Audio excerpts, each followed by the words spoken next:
(1980년 5월의) 광주 이야기하고 있습니다. 2부 시작하죠. 자, 이제는 5월 21일 계엄군이 작전을 변경해서 광주 외곽으로 철수를 했습니다. 네. 광주 사람들은 어떤 감정을 느꼈을까요?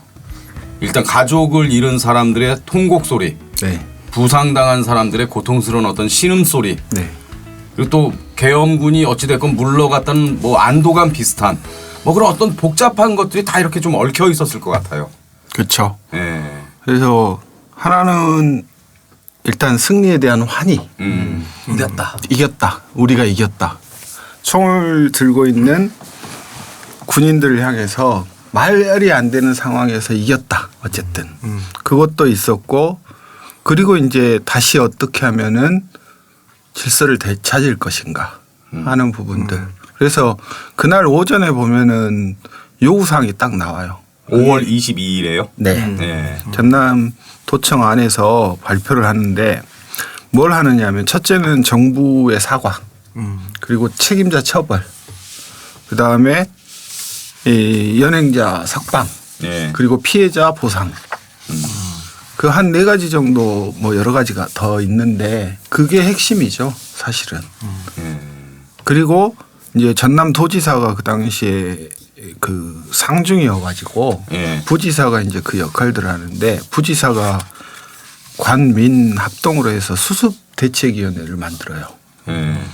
그래가지고 그 수습대책위원들이 상무대, 지금은 이제 광주의 중심가가 됐는데 그 당시에는 전투병과 교육사령부라는 전교사죠. 거기가 이제 광주 전남북 계엄 분소가 있었기 때문에 그쪽으로 와서 이제 협상을 합니다. 군하고 직접 협상. 그래서 정교사에서는 부사령관이 나오고. 부사령관이면 뭐 한 1스타 정도 되나요? 2스타 정도. 2스타입니까? 근데 거기가 나왔고 그다음에 광주 시민 대표들이 가서 오후부터 협상을 합니다. 시민들의 요구는 명확하게 이제 그 방금 이야기했던 그런 요구였고 군의 요구는 명확해요. 뭡니까? 무기 반납. 무기 반납. 그러니까 군의 잘못이라든가 이런 부분들은 뭐 별로 수용할 의지도 없었고 수용이 불가능하다고 자체적으로도 판단하고 있었고 단지 무장 해제만을 요구를 하죠. 그래서 이제 어쨌든 그런 입장을 확인을 하고 돌아와서 무기가 풀리는 것에 대해서 이제 시민들도 우려하니까 수습위원들이 가서 시민들 앞에서 이제 그때부터는 시민들이 날마다 3시에 모여가지고 걸기대회를 해요. 오후 3시에 도청 앞에서 걸기대회. 네, 매일이요. 26일까지는. 핵심 구호는 그거죠. 전두환 찢어 죽이자. 그 유명한 사진들 나오는 경우가 있는데 전두환 화형식도 하고. 그렇게 된 게 이제 그 당시의 상황이었었는데 그때 시민들 앞에서 군의 입장을 설명하고 우리가 이제 무기를 반납해야 된다라고 주장을 했다가 어떡하시겠어요? 여러분들 같으면. 이런 상황에서는 좀 강경한 어떤 주장이 더 좀 먹히지 않겠습니까? 그런 주장을 했으면 일단 좀 욕을 많이 먹었을 것 같아요. 그렇죠. 짐작대로세요. 그러니까 어떻게 하냐면 시민들이 그걸 이야기하고 있는 대표단을 끌어내려 버립니다. 그러니까 어떠한 보장도 없이 우리가 잘못한 것도 아닌데. 그렇죠. 근데 우리는 유일하게 무기를 들고 있다라는 것만 이것만 어떻게 보면은 생명줄을 내놓으라는 소리인데 그건 받아들일 수가 없는 거죠. 그래서 바로 끌어져 내려오게 됩니다. 그리고 이제 다급해지죠. 다음 날까지 가기는 하는데 이 시민 대표들이 시민들에게 인정을 못 받으니까 어떤 상황이 벌어지느냐 하면 계속 이제 전남도청에서는 왔다 갔다 하면서 연락하고 이렇게 하는데 아무리 봐도 안 될 것 같으니까 광주 지역에 그 전부터 이제 민주화 운동을 하시던 원로급 인사분들이 남동성당이라는 곳에서 모여가지고 이렇게 대책을 논의를 하고 있었어요. 그 모임이 그대로 이제 시민수습대책위원회로 들어가게 되는 거죠. 신부님, 목사님, 뭐 그 해직 교수 출신 분들 그래서 뭐 송기숙 선생님이나 이런 분들도 거기에 이제 참여를 하시게 되는 거죠. 자연스럽게 그 전까지는 광주 지역의 유지급 인사들이었다라는 분들이 이걸 계기로 해서 이제 바뀌게 되는 거죠. 예. 그럼 한쪽에서 이제 그렇게 이 수습을 위한 시민 대표들과 계엄군 사이에 협상이 진행되고 있었고 또 한쪽에서 이 시민군들은 네.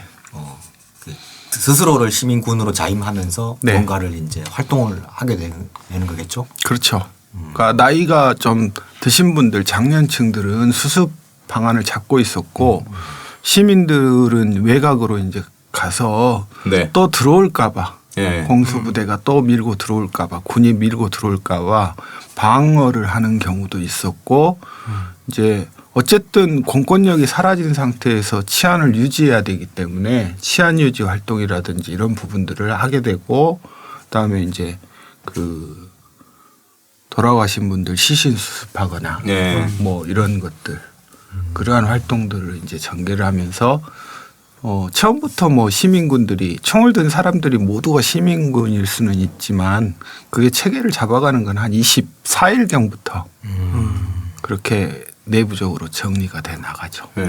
그럼 이제 시민군이 외곽 지역 경계하다가 공수부대하고 뭐 충돌하거나 그런 적은 없었습니까? 있었죠. 예. 서로 그렇게 주장을 해요. 어떻게요? 서로 발포하기 전에는 발포하지 않겠다. 그러니까 서로 책임을 전가하는 거죠. 예. 그래서 시민군도 마찬가지였고 군도 우리는 뭐 발포하지 않겠다라고 했는데 뭐 그거는 말이 안 되는 것 같고 예. 어쨌든 외곽 경계 지역에서 충돌이 있기는 있었어요. 예. 발생을 하고. 그리고 광주 중심에서 이제 외곽으로 철수한 공수부대가 네. 그 철수한 이후에도 그냥 양미 그 무고한 사람들에 대한 그 만행 이런 게 계속되지 않았나요? 그렇죠. 그러니까 그 당시에 혹시 람보라는 영화 보셨어요? 람보. 예. 기억이 실베스터 스텔론. 네. 예. 그게 이제 처음 나왔을 때가 베트남전 배경으로 자기가 남겨두고 온 전우를 구출하기 위해서 가는 거잖아요. 람보 2가 그렇죠. 일도 그러지 않아요. 아니요. 람보 1은 성격이 달라요. 예, 제가 영화를 좋아하는 입장에서 말씀드리면 원은 반전 영화잖아. 맞아요. 람보 1은 월남의 그 베트남전에 대한 상처를 갖고 있는 그 참전 군인에 대한 미국 주류 사회의 어떤 그 핍박 이런 걸 통해서 전쟁의 좀 아픔 그래서 이제 반전 메시지를 좀 담은 영화고 그게 의외로 히트하니까 2가 이상해지면서 이렇게 바뀌어요. 근데 그 왜 그 영화를 이야기하느냐면 예. 공수부대 출신들 그분들한테 물어봤더니 저한테 한 이야기가 네. 영화 람보를 봐본 적 있냐고 봤냐고. 왜냐하면은 네. 외곽을 봉쇄하는 순간에 네. 당신들이 실탄을 그 정도로 배분받았대요. 탄띠를 두를 수 있을 정도로. 아이고야. 뭘 뜻하는 거죠, 그게? 양쪽에 탄띠. 아니. 그러니까 왜 그렇게 실탄을 많이 그 나눠준 거죠, 갑자기? 그 이제 외곽 봉쇄선을 돌파하는 사람, 차량에 네. 대해서 무조건 발포하라는 거죠. 아니 거기 누가 타고 있는 줄 알고 그렇게 무조건 발표를 그거는 합니까? 상관이 없죠. 거기를 돌파하는 순간에 총을 쏘라는 거죠. 들어오고 나가는 사람을 없이 해라. 아니 봉쇄가 된 걸 모르고 거기로 자기 차를 몰고 간 사람도 있었을 테고. 아니 그게 이제 광주교도소 같은 경우가 그런 경우가 있는데 두 가지 부류인데 하나는 그렇게 이유도 없이 광주에 뭐 예를 들면은 일보러 왔다가 예. 총 맞는 경우가 있고 그러니까요. 또 하나는 광주에 있던 시민군이 광주의 소식을 외곽으로 알리려다가 예. 이렇게 발포를 당하는 경우도 있고 예. 그와 같은 상황이 되는 건데 어찌됐건 무고한 시민한테도 발포를 한다는 거 아닙니까? 그러니까 이유가 없어요.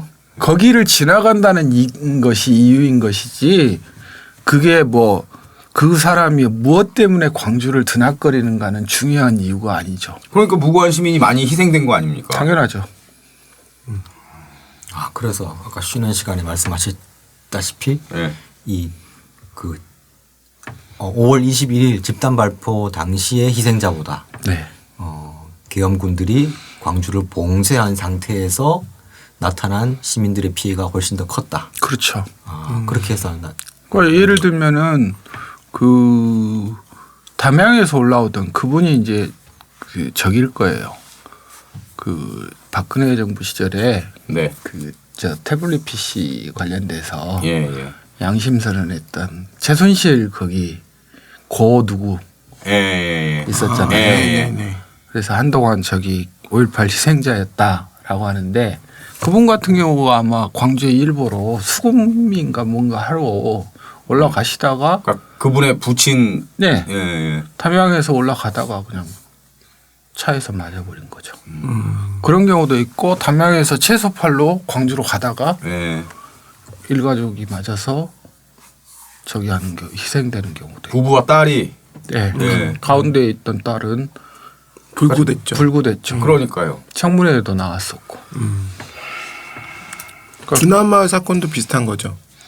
거기는 이제 아마 시민군이 화순으로 가려다가 그렇게 된 경우가 그 사이에는 시민군도 있었고 그냥 화순으로 나가야 될 상황이 되는 경우도 있었고 뭐 시내버스나 시외버스가 아예 불통이 돼버리니까 시민들이 모는 차밖에 없었으니까 그 차를 타고 간 거죠. 일반 시민이.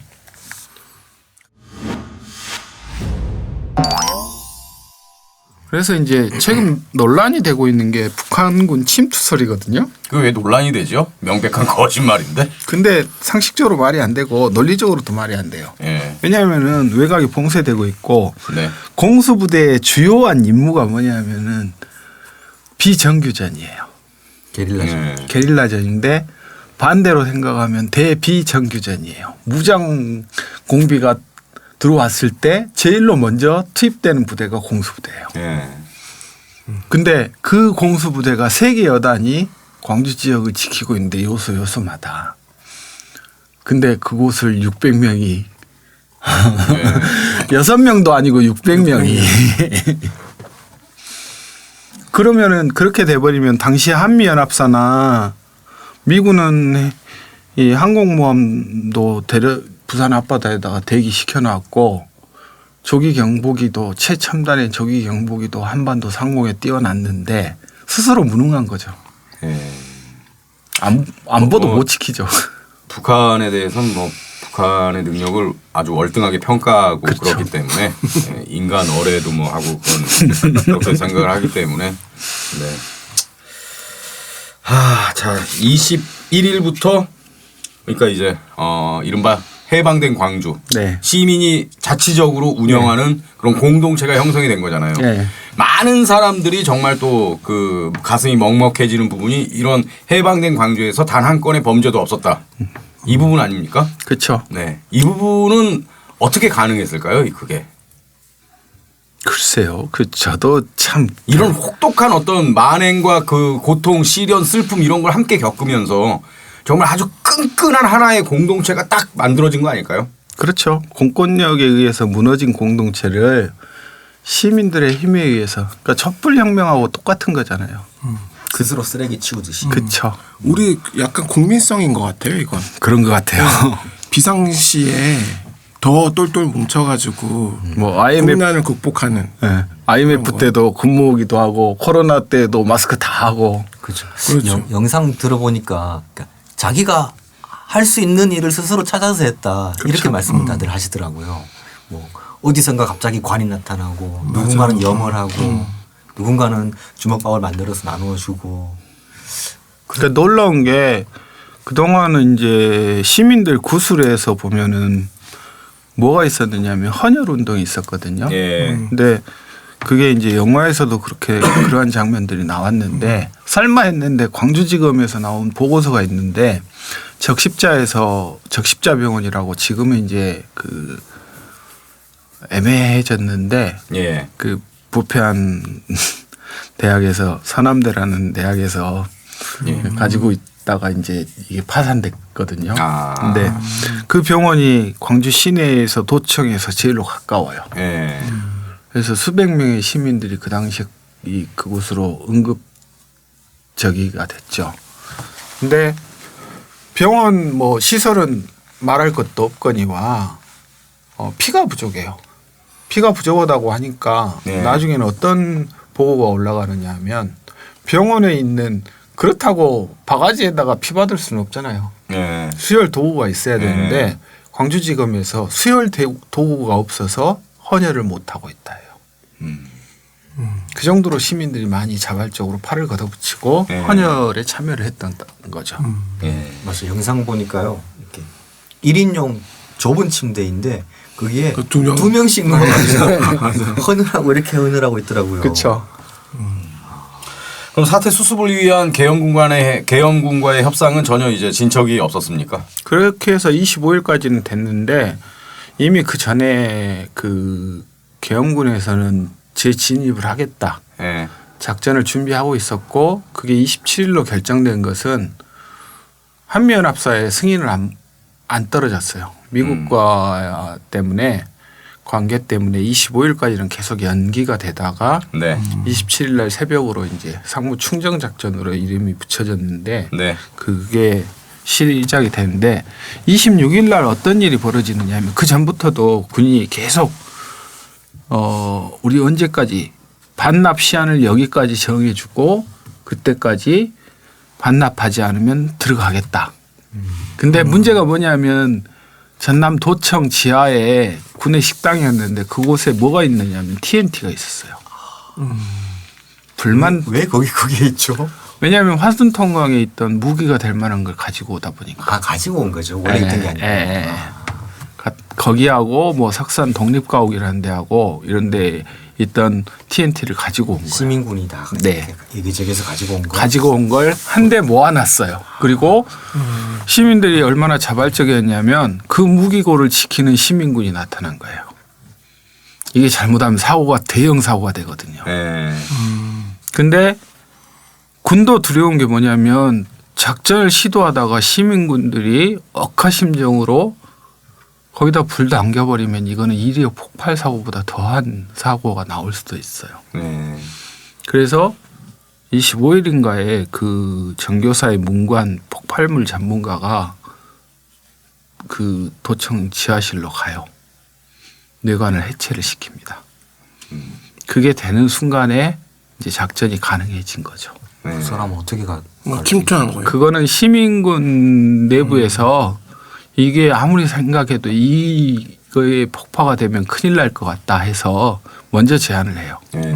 전문가를 그리고 보내달라. 그리고 정교사에서는 그분 문영동이라는 분인데 원래 이제 신학대학 다니던 학생이었는데 그분의 생명을 보장했는데 나중에는 27일 날 그 공수부대 총격에 의해서 사망합니다. 마지막 날 새벽에. 네. 그러니까 그렇게 정리가 되고 나서야 이제 군이 밀고 들어옵니다. 그래서 26일 날 한 번은 가요. 어떻게 가냐면 새벽에 탱크가 들어와요. 시내로. 그러자 도청 안에서 대기하고 있던 수습 대책위원들이 거기까지 걸어서 가가지고 정교사로 가서 다시 협상을 하는데 그 전까지 협상이 가능했던 부사령관의 입장이 단호해집니다. 뭐냐면 몇 시까지 무기를 반납하지 않으면 들어가겠다예요. 네. 그러니까 이미 결정이 난 상태였기 때문에 뭔가 위에서 내려왔겠죠. 네. 그래서 그 당시에 같이 있었던 분이 김성룡 신부님이라고 계시는데 대변인 수습대책위원회 대변인이신데 그분 감상이 뭐냐면 벽에다 이야기하는 것 같다. 그러니까 그 전까지는 말이 통했다라고 한다면 대화가 되었다라고 한다면 이제는 씨알이 안 맥히는 거예요. 군은 이미 결정이 나 있는 상태고 작전을 준비하고 있는 상태였고 그날 이미 작전 계획까지 다 하고 예행 연습도 하고 부대도 뽑아 나왔고 특공 작전을 할 그런 상황이었기 때문에 뭐 전혀 설득이 될 수가 없었죠. 네. 그렇게 해서 이제 26일이 지나갔고 네. 시민군 내부에서도 그걸 보고 이제 그 수습 대책위원들은 빠져나가요. 광주를.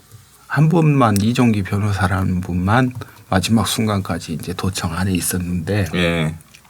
나머지 분들은 이제 광주를 탈출했다가 나중에 다시 다. 도청만 나간 게 아니라 아예 광주 바깥으로 나갑니까? 네네. 어떻게 나갔죠?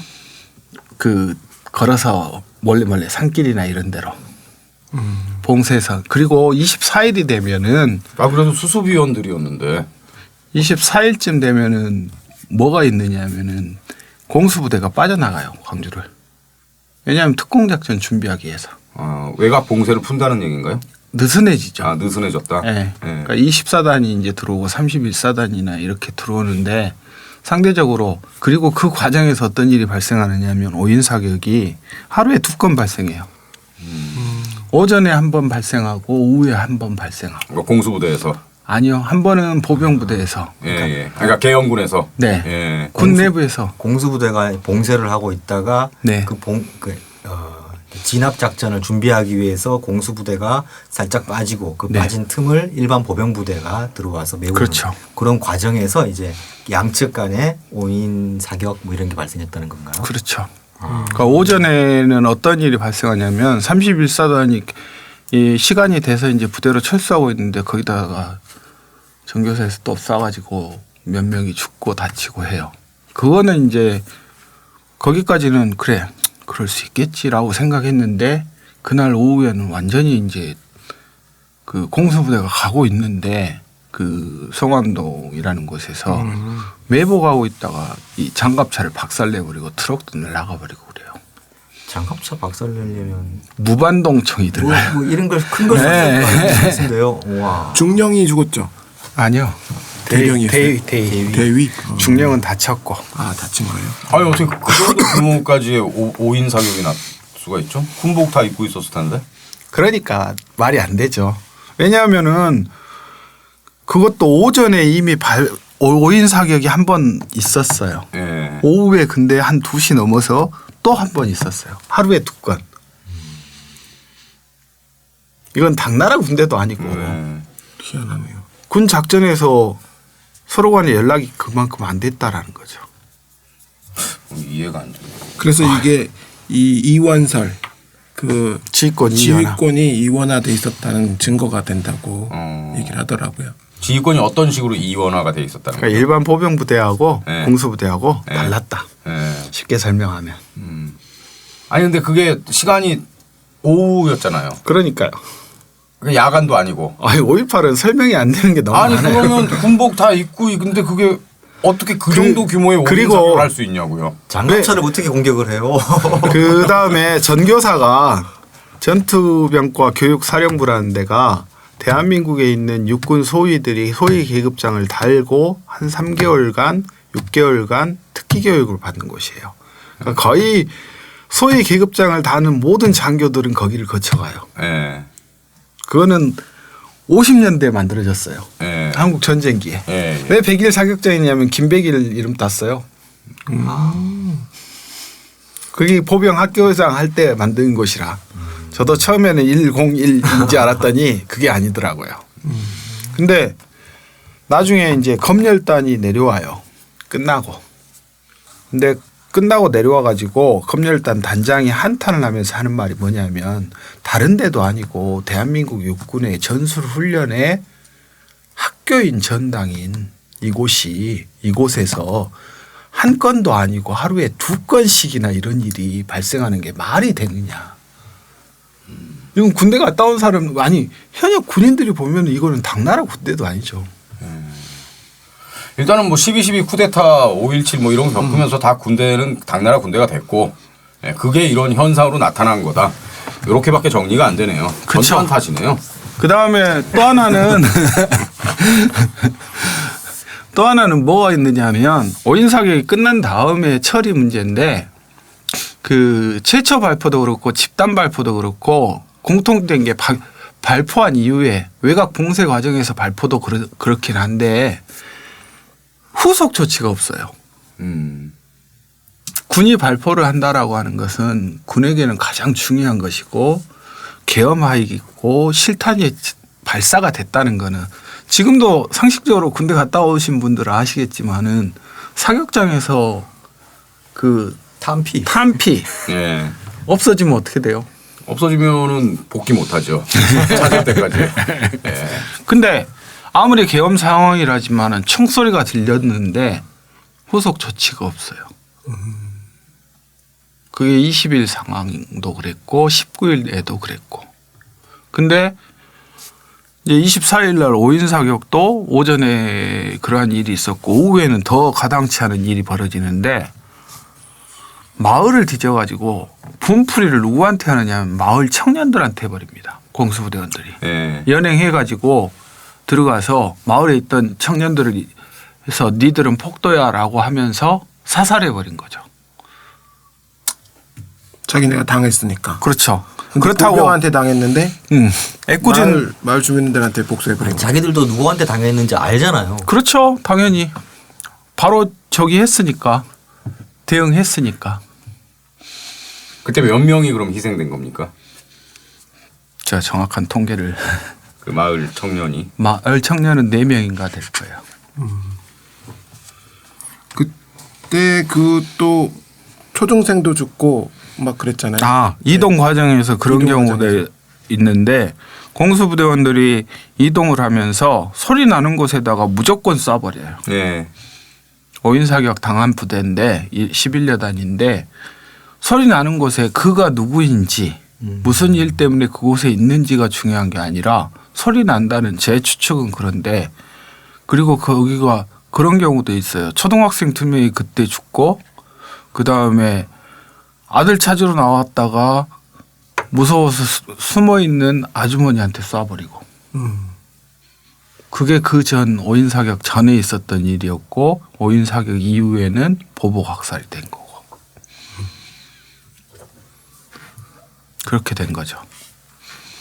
자 그러면 5월 27일 새벽에 네. 다시 공수부대가 이제 도청으로 작전을 하러 오는 거죠. 시민군은 이제 최후의 항전을 준비하는 그런 시기죠 이제. 네. 그러니까 시민군이 선택지가 2개였죠. 빠져나가는 거, 비우는 거. 아예.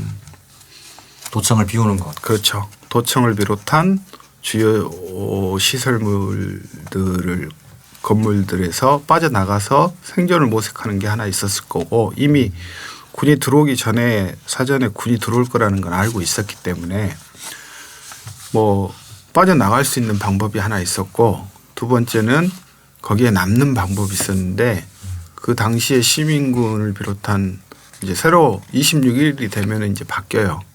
청년들이 들어와 가지고 윤상원으로 대표되는 윤상원 열사로 대표되는 세력들이 주도를 하기 시작을 합니다. 25일 저녁부터 이렇게 주도를 하기 시작을 하는데 도저히 이 상황이 안 된다. 근데 이미 소식은 듣고 있는데 둘 중에 하나죠. 죽음이냐 아니면 생존이냐. 근데 지도부는 여기 앉아서 사수 현 위치에서 죽음을 각오하고 근데 그러면서도 뭘 하느냐 하면 26일 밤에 어떤 선택을 하느냐 하면 첫째는 중고생 두 번째는 여성들은 내보내요. 여기 있으면 안 된다. 그러니까 영화 화려한 휴가에 보면은 마지막 장면이 그런 장면이잖아요. 주인공인 김상중이 이혼인가를 김상경. 예. 김상중은 맞다. 그런 그 말입니다. 그것이 알고 싶다고요. 그것이 알고 싶다고. 근데 김상경이 선택하는 게 몰래 그 이혼을 빼는 거잖아요. 근데 영화 속에서 그 장면이 이제 좀 특화가 되긴 했지만 실제 했죠. 여성들이나 어제가 아니구나. 그 MBC 다큐에 나오는 주소연 선생님 지금은 이제 교장 선생님 하고 계시던데 그분이 이제 광주여고 당시에 3학년이었고 일기로 남겼고 그게 그 세계 기록유산으로 지정이 돼 있거든요. 근데 그분이 치사반에서 활동을 하고 있었어요. 고3이었는데 광주여고 다니고 있었고 그래서 치사반 활동을 하고 있었는데 그때 당시에 시민군 중에 한 명이 박병규라는 분인데 동국대 학생이었는데 원래는 서울에서 시위를 하고 있다가 서울이 시끌시끌하니 고향으로 내려와라 해서 광주로 내려온 거예요. 아이고. 그러다가 광주에서는 더 처참한 일이 벌어지니까 총을 들었던 것이고 그런데 그 치사반 반장 역할을 했던 것 같아요. 어제 그 주소연 선생님 말씀을 들어보니 근데 그 오빠가 니들은 여기 있으면 안 된다 해가지고 내보낸 거죠. 그리고 그분은 싸늘한 시신으로 발견됐고 그러니까 윤상원 열사나 박남선 상화형 실장이나 이런 분들이 나갈 사람들은 다 나가라고 그래요. 그러니까 여기서 가정이 있고 생각할 게 많고 한 사람들은 나가고 근데 당신들은 그 자리에 있었던 거죠. 윤상원 열사 시신엔 왜 화상이 있는 거죠? 그게 그것도 좀 여러 얘기가 있지 않습니까? 네. 어제 다큐를 보고 정확하게 이제 그 필름을 안 봐서 모르겠는데 예. 일단은 두 가지가 다 있어요. 자상도 있고 화상도 있고. 예. 또 좀 설명이 안 되는 부분들이 있기는 한데 불에 탄 건 맞아요. 그 당시에 화염방사기를 썼다 막 이런 얘기도 있지 않았습니까? 근데 뭐 커튼이 탔다라는 이야기도 있고 그래서 무엇이 맞다라고 지금 확정을 못 지어서 그거는 말씀을 못 드리겠네요. 네. 최후의 항전을 준비하고 있는 단계였는데 네. 그 아까 말씀하셨다시피 화려한 휴가 그 영화 그 장면을 되게 그 최후의 항전을 준비하는 단계의 사람들의 그런 고민 정말 여기 있어야 될까 아니면 여기 나가야 될까 막 이런 고민을 하는 사람들이 많이 등장하잖아요. 네. 근데 가족이 있는데도 밖에서 부르는데도 나갔다가 다시 도저히 여기를 떠날 수 없다 하고 돌아오는 사람들도 있고 그렇죠. 그 사람들의 심리 상태가 어떤 거였을까요? 저는 좀 소심하거든요. 전 도망쳤을 것 같은데 저도 그랬을 것 같아요. 어떻게 부인 두고 자식 두고 다시 돌아갈 수가 있을까요? 그러게요. 그거는 뭐 제가 뭐라고 설명할 수가 없을 것 같아요. 그건 설명이 안 되죠, 사실은. 그 가족들이 뻔히 있고 또 다른 한편으로는 지난 열흘 동안이 파노라마처럼 쫙 흘러갔을 것 같고 그러니까 아마도 많은 생각들이 들었고 윤상원 열사가 그런 이야기를 했대요. 그러니까 무슨 이야기냐면 원래 이제 그 전에는 들불야학을 하고 있었고 그러니까 그분도 원래는 이제 그 전남대 나와서 서울에 있는 뭐 주택은행에 취직을 하셨대요. 그래서 넥타이 매고 몇 개월 다니시다가 이 길은 내가 갈 길이 아니다 해서 고향으로 돌아와 가지고 거기서 노동자들과 함께 시민 이제 노동운동을 하시면서 밤에는 야학을 했던 거죠. 들불야학을 하면서 5.18이 딱 터지고 나자 들불야학 성원들하고 투사일보를 만들었던 것이고 그리고 이제 밖에서 외부에 지원하다가 이제 25일쯤 되면은 도청 안으로 들어갔죠. 그래가지고 근데 총을 주면서 시민군들한테 다시 무장을 시키면서 계엄군에 대비하기 위해서 하면서 제일로 가슴 쓰렸던 사람들이 들불야학에서 같이 생활했던 사람들. 그 학생들. 나이도 어리고 어떻게 보면은 그동안 같이 생활했던 거 그리고 5.18 기간에는 같이 등사기로 유인물 만들었던 투사일보를 만들었던 얘들은 안 되는데 라고 했다는 이야기가 전해지더라고요. 그러니까 안 되는데 뭐가 안 되는 여기 두면 안 되는데 빼야 되는데 살려야 되는데 라고 생각을 했던 거죠. 그러니까 설명이 안 되죠. 그 다른 사람들은 내 친구는 뭐 내 동료는 안 되는데 그렇죠. 나는 여기 있어야 돼. 주변 사람은 안 되는데 나는 여기 있어야 돼. 그게 전 도저히 이해가 안 돼요. 어려워요. 네, 그렇죠. 아이 그랬었으면은 주택은행 다니시면서 편하게 사셨죠. 그렇죠. 공수부대가 만들어 놓은 그 극한의 상황이 우리가 지금 좀 이해하기 힘든 어떤 인간의 아주 단단하고 굳은 신념 비슷한 걸 만들었겠죠. 예. 뭐 감히 그렇게밖에 짐작할 수 없겠죠. 그렇죠. 예. 새벽 4시 5분에 전남도청에 진입한 3공수여단 특공조연의 작전으로 시작된 진압작전은 5시 6분경에 종결이 됩니다. 그리고 5시 10분 24단의 61년대 2개 대대가 광주 시내로 들어와서 7시경에 공수부대 특공조와 임무를 교대함으로써 10일간의 항쟁은 끝이 났습니다. 이 5월 27일 이날 광주 시내에서 17명이 사망하고 227명이 연행됐습니다. 연행된 분들은 어떻게 됐나요? 상무대로 끌려갔어요. 정교사로. 예. 그러니까 제가 언젠가 어떤 글에다가 그렇게 했는데 굴비를 엮을 때 두름 쭉 이렇게 하듯이 예. 같이 쭉 선 뒤로 해가지고 묶어놓은 거죠. 그리고 총기 소유자, 뭐 무장 폭도. 아, 그럼 몸에 매직으로 이렇게 썼죠. 네. 그런 식으로 써가지고 그러니까 포로예요, 포로. 전쟁 포로. 국민이 아니라. 5.18 얘기하면 꼭 미국의 역할에 대해서 우리가 한 번씩 얘기를 하게 되지 않습니까? 미국의 묵인이나 방조, 허락 이거 없이 이게 가능합니까? 이런 작전들이. 어떻게 보십니까, 교수님? 공수부대는 한미연합사 통제 안 받아요. 그거는 박정희가 그렇게 만들어놨어요. 네. 그러니까 시당초부터 그것은 따로 빼서 친위부대로 만들었던 게 박정희였어요. 그리고 시위 진압에 투입시켰던 것도 박정희였고. 그런 어떤 공수부대는 한미연합사의 통제를 안 받는다 이런 걸 떠나서 미국이 갖고 있는 한반도에 대한 영향력이나 정치력이면 충분히 이런 비극을 막을 수도 있지 않았겠느냐 이런 문제 제기도 있잖아요. 그렇기는 한데 네. 미국의 관심사는 두 개예요. 하나는 가장 큰 관심사는 국익이에요. 뭐 그렇겠죠.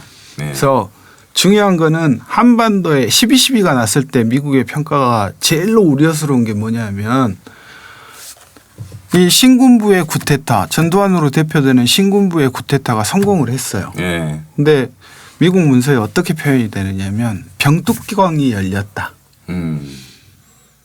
어떤 말이냐면 군부 내에서 전두환을 견제하려는 세력들이 역쿠데타가 또 일어날 수도 있지 않느냐.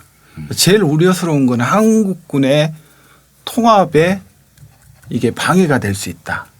근데 상황이 그렇게 전개가 그렇게 안 되니까 다행이다. 네. 라고 평가를 하는 거고. 그러니까 뭐 걔네들 입장에서 옳고 그름의 문제는 없는 거죠. 예. 예. 국익이죠. 예, 예. 그리고 상황을 몰랐느냐? 모를 수가 없죠. 왜냐하면은 첫째는 광주에 미 문화원이 있었어요. 예. 거기는 대사관하고 직결되는 정보가 왔다 갔다 하는 곳이고.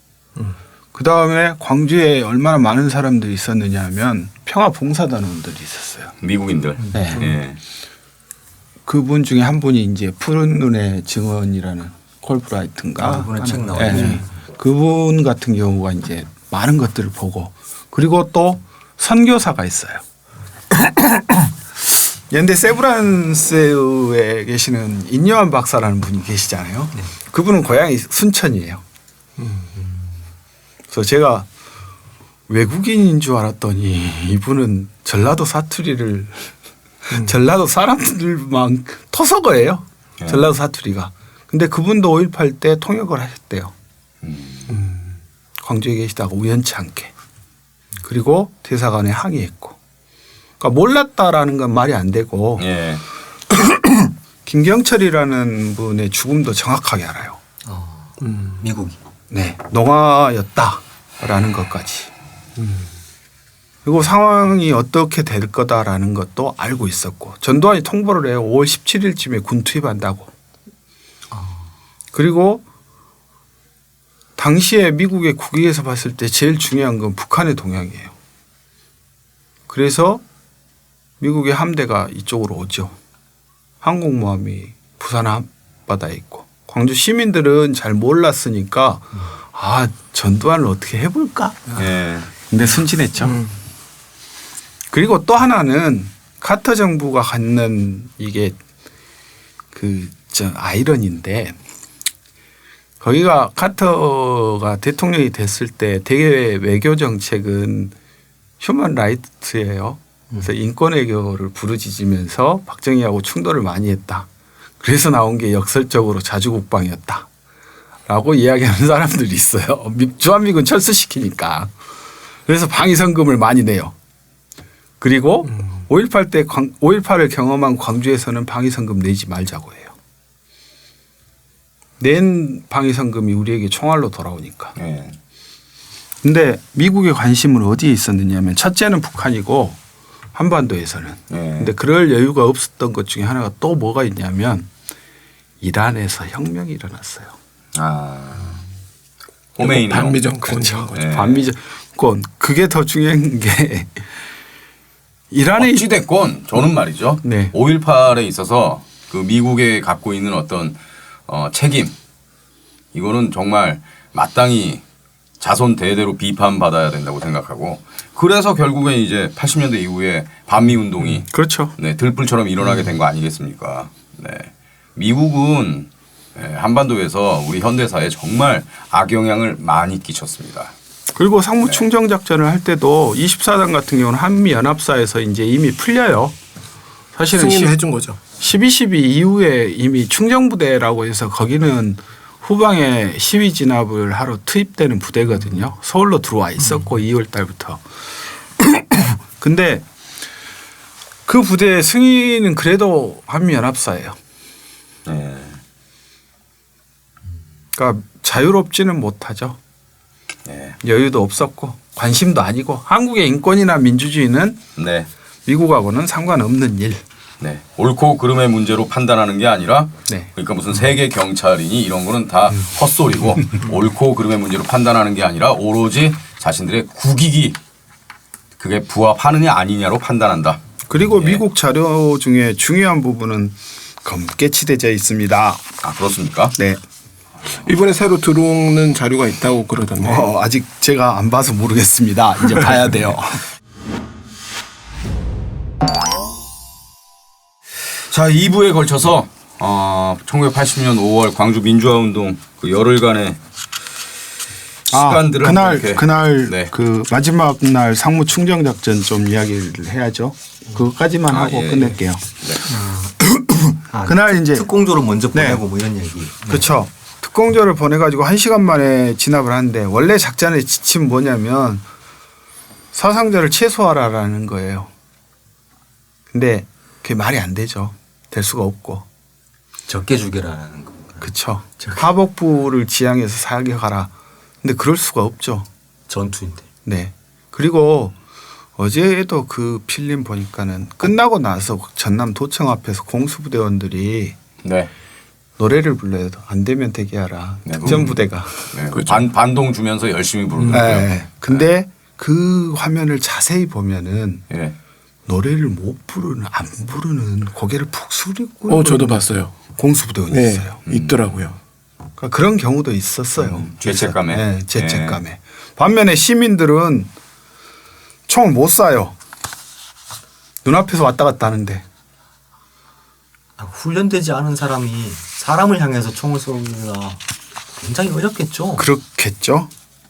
그래가지고 그리고 공수부대원들도 뭘 하느냐면 출동하기 전에 송정리 비행장에서 뭘 하느냐면 이제 뭐 서도 잡고 이것도 해요. 근데 도상훈련도 하는데 특공조로 파견되는 투입되어지는 부대원들이 뭘 하느냐면 손톱하고 머리카락을 잘라요. 그건 전투 행위죠. 그러니까 이거는 군사 작전이고 전투를 하러 가는 거죠. 국민들을 향해서 전투를 한 거죠. 상무충정 작전은. 두려웠을 거예요. 공수부대원들도 마찬가지로. 왜냐하면 칠흑같이 컴컴한 밤에 어쨌든 진입을 해서 점거를 해야 되니까 그 상황에서 상대는 총을 들고 있는 그렇죠. 사람들이고. 무장을 하고 있었기 때문에 무조건 쐈을 거예요.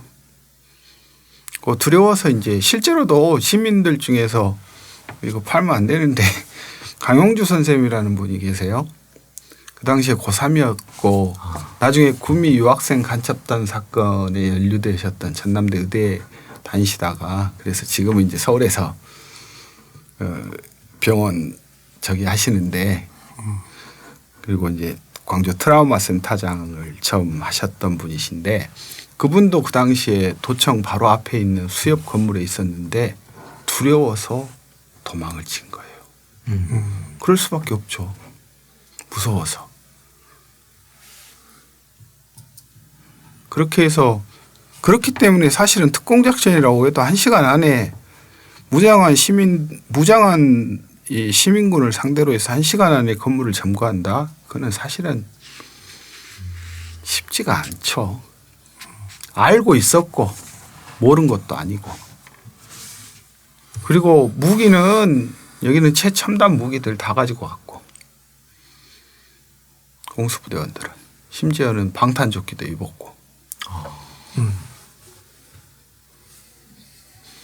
수리탄이라고 하는데 오해는 하는데 그게 삼광 수리탄이라고 있다고 하더라고요.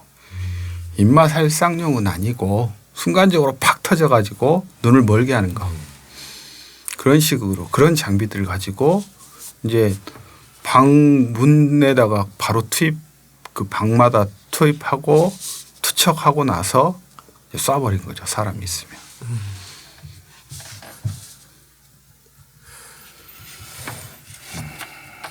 그리고 그날 이제 오후 그 시내는 경비는 누가 쓰느냐면 24단이 쓰거든요. 근데 보이는 사람마다 이유 없이 쏴요 이제.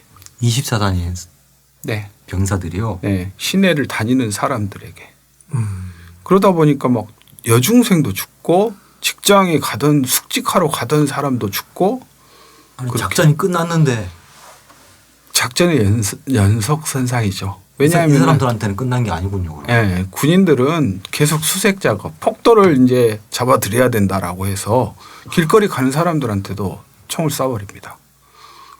그 MBC 비디오 다큐에도 그런 장면이 나오는데 뛰어와.